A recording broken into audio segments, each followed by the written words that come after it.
Les interviews magiques de Marcus Majard. Bonjour à tous et bienvenue dans cette nouvelle interview magique. Depuis que j'ai commencé les interviews magiques et que j'ai commencé à interviewer ces magiciens que je rencontre, il y a une sorte de liste de rêves qui a commencé à se créer dans ma tête. La liste de rêves, c'est surtout des magiciens par exemple que je connaissais avant même d'être magicien. Et donc c'est le cas avec l'interview magique d'aujourd'hui. Ce n'est ni plus ni moins que le grand Jean Merlin. La première fois que je l'ai vu, c'était à la télé pour un gala de magie. Et franchement, tout en lui respire la magie, c'est vraiment incroyable. J'ai eu l'occasion de le rencontrer à la BMF 2017, donc la Belgian Magic Federation, donc la convention qui se tient chaque année tout près de Bruxelles. Et je ne peux pas vous cacher que j'étais super impressionné en le voyant, c'était la première fois que je le rencontrais en vrai. Il a donc très gentiment accepté l'interview et c'est ce que nous allons voir dans un instant. On se retrouve juste après et je vous souhaite une bonne interview. A tout de suite. Eh bien, Jean Merlin, un tout grand merci d'accepter cette interview. C'est vraiment un grand honneur pour moi parce que je pense que la première fois que je vous ai vu à la télé, je faisais pas encore de la magie. Ça remonte donc à mon avis à plus d'une vingtaine d'années. Et c'est vraiment un grand honneur pour moi. Et non seulement de vous rencontrer, mais en plus que de vous accorder cette interview magique. Bienvenue en Belgique en tout cas. Eh bien, sans problème. J'ai une première question. Avec le recul que vous avez sur la magie, quel état faites-vous dans la magie actuellement? Comment est-ce que vous trouvez que la magie se porte à l'heure actuelle? Alors, ça dépend où, en Europe ou aux États-Unis?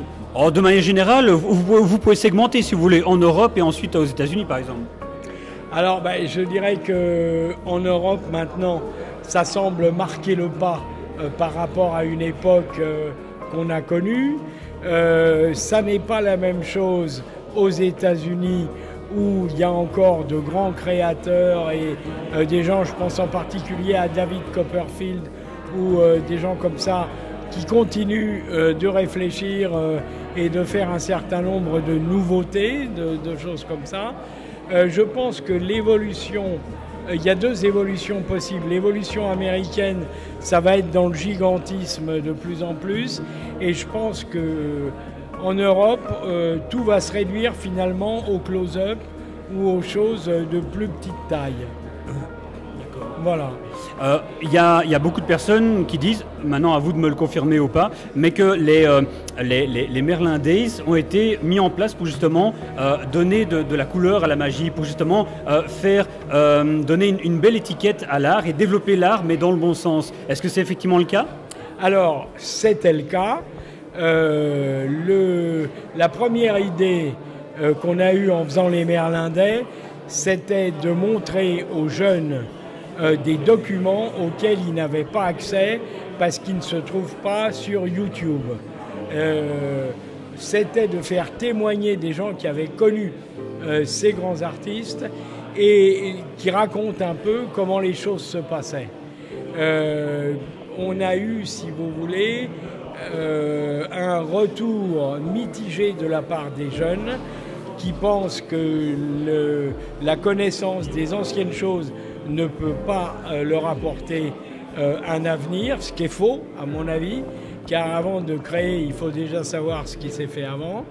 Par contre, on a eu un certain nombre de gens très intéressés qui étaient des collectionneurs, des historiens, des choses comme ça. J'aurais souhaité, à titre personnel, qu'on ait effectivement plus de jeunes dans ces journées. Mais bon, elles ont été très réussies. Là, on a reçu plein de compliments de partout. Et donc, mission accomplie. On en a fait 10. En ce qui me concerne, je cherche une nouvelle formule pour pas se répéter tout le temps. Et puis ensuite, on verra bien. Voilà. C'est ça. Mais en tout cas, c'est un très beau projet. J'ai jamais eu l'occasion d'encore d'y assister, mais j'adorerais y assister un jour parce que ça a vraiment l'air très chouette de pousser justement l'art de la magie, mais dans le bon sens justement. C'est ce qu'on essaie de faire, si vous voulez. Et moi, je crois plus au témoignage humain qu'aux vidéos, et je crois plus aux livres qu'aux vidéos.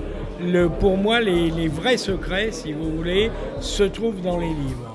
Après, c'est à chacun de décider, mais je pense que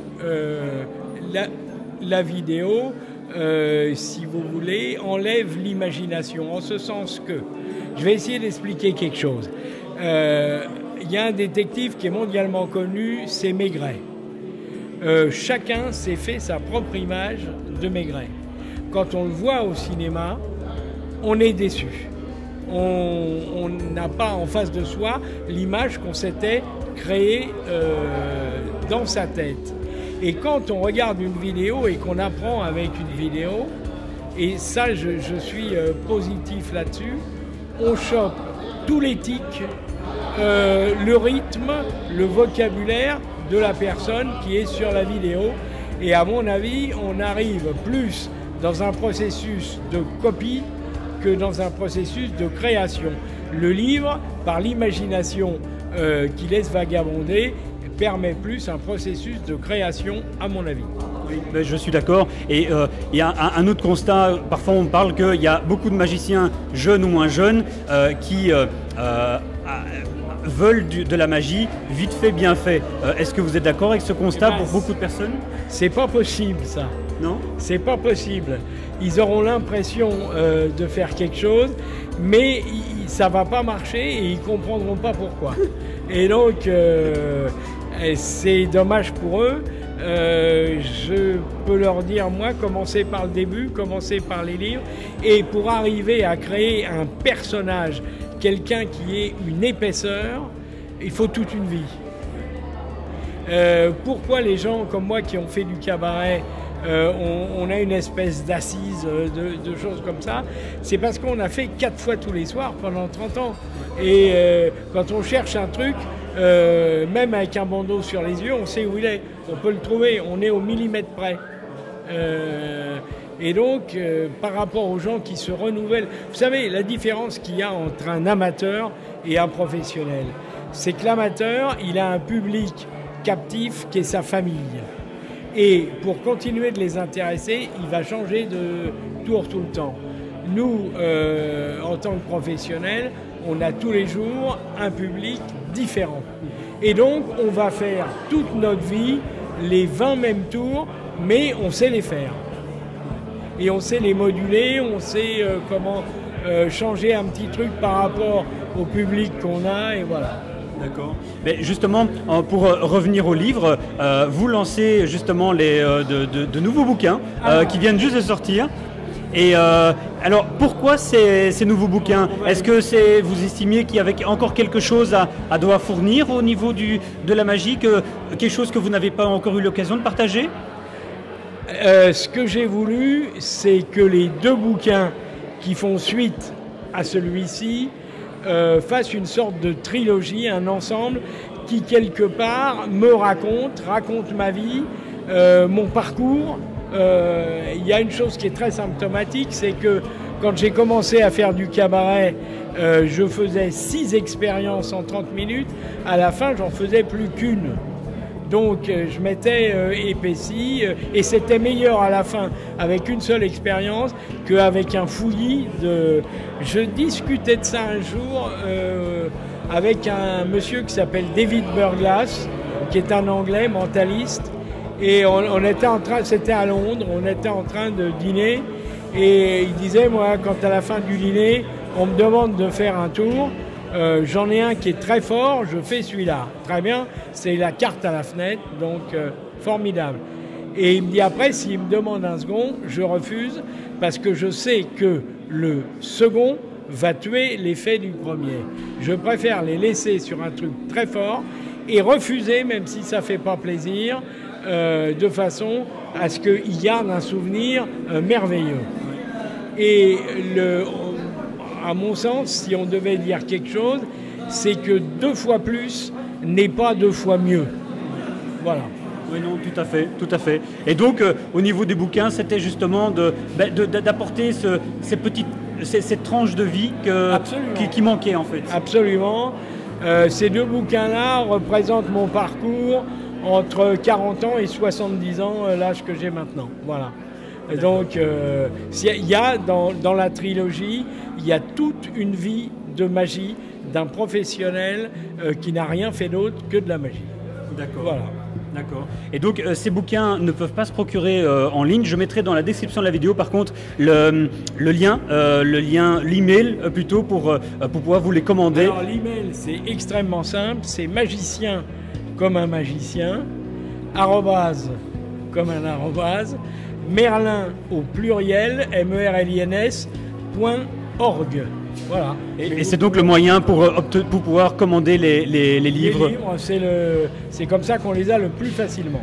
Voilà. Ok, parfait. Eh bien, en tout cas, moi, il me tarde d'avoir ces livres qui regorgent, je suis sûr, de plein de petits bijoux, plein de merveilles. On essaye. Un tout grand merci en tout cas de m'avoir accordé cette interview et ça a vraiment été un grand plaisir, un grand honneur pour moi et je ne peux que vous souhaiter une très bonne continuation. Eh bien, le plaisir a été partagé. Merci beaucoup, à bientôt. Merci à vous. Merci. Et bien voilà, j'espère que cette interview magique vous a plu. Je ne peux qu'encore une fois de plus chaleureusement le remercier pour cette interview exceptionnelle. Si vous avez regardé la vidéo jusqu'à maintenant, bon déjà je vous remercie, mais je peux déjà vous donner un tout petit cadeau en vous disant quelle est la prochaine interview magique. Parce que ce jour-là, il y avait également Eric Jones qui était présent à la BMF 2017. Eric Jones qu'on ne présente bien entendu plus au niveau de la magie et que j'ai eu le plaisir et l'honneur d'interviewer.